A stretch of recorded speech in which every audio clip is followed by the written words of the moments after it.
ప్రభు హెచ్చరికలను పాటించు, పరలోక రాజ్యములో ప్రవేశించు. క్రీస్తునందు మిక్కిలిగా ప్రేమించబడుతున్న ప్రియ సహోదరి సహోదరులారా, మనము తపస్సు కాల మొదటి వారములో ప్రవేశించి ఉన్నాము. ఈ తపస్సు కాలములో మనము ప్రార్థన, ఉపవాసము, దాన ధర్మములనే ఈ యొక్క సుగుణములను మనము ధ్యానిస్తూ ఉంటాము.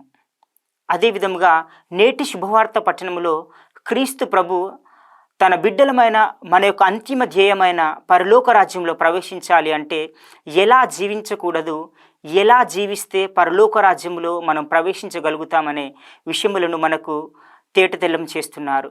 మొదట ఎలా జీవించకూడదు, దీనికి సమాధానముగా నేటి శుభవార్త పట్టణములో క్రీస్తు ప్రభు పరిసయ్యులు, ధర్మశాస్త్ర బోధకుల కంటే మీరు ఉన్నతమైన నీతివంతమైన జీవితము జీవిస్తేనే తప్ప మీరు పరలోక రాజ్యములో ప్రవేశింపలేరు అని ప్రభు మనకు సెలవిస్తున్నారు. మరి పరిసయ్యులు, ధర్మశాస్త్ర బోధకులు ఏ విధంగా జీవించారు అంటే వారు బహిర్గత శుద్ధికి బహు ప్రాధాన్యతనిచ్చి అంతర్గత శుద్ధిని వారు అలక్ష్యం చేస్తున్నారు.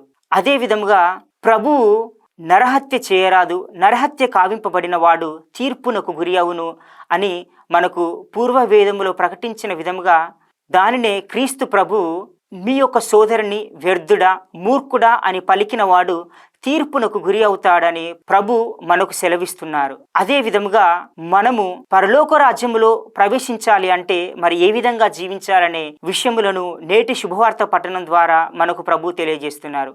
అవి ఏమన్నా, నీవు దేవాలయంలోనికి ప్రవేశించినప్పుడు నీ యొక్క కానుకను బలిపీఠము వద్దనే వదిలివేసి నీకు నీ యొక్క సోదరునికి మనస్పర్ధ ఉందని నీకు స్ఫురించినచో నీవు మొదట వెళ్ళి నీ యొక్క పొరుగువానితో లేదా నీ యొక్క స్నేహితునితో సఖ్యత పడి నీ యొక్క కానుకను ప్రభు వద్ద అర్పించు అని ప్రభు మనకు తెలియజేస్తున్నారు. అదేవిధంగా నీకు నీ సోదరునికి మనస్పర్ధ ఉందని నీకు స్ఫురించినచో మార్గ మధ్యంలోనే వానితో నీవు సఖ్యత పడి తదుపరి నీవు నీ యొక్క సోదరునితో మంచి జీవితం జీవించు అని ప్రభు పలుకుతున్నారు.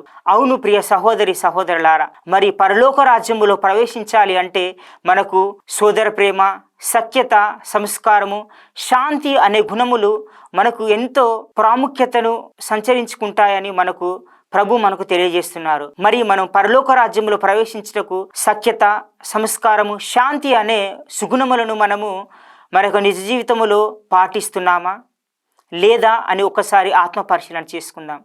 అదేవిధంగా తపస్సు కాలంలో ఉన్న మనము ప్రార్థన, ఉపవాసము, దాన ధర్మములనే క్రియలను మన యొక్క అనుదిన జీవితంలో పాటిస్తూ ఆ యొక్క ప్రభు యొక్క రాజ్యములో ప్రవేశించుటకు మనల్ని మనము సిద్ధము చేసుకుందాం.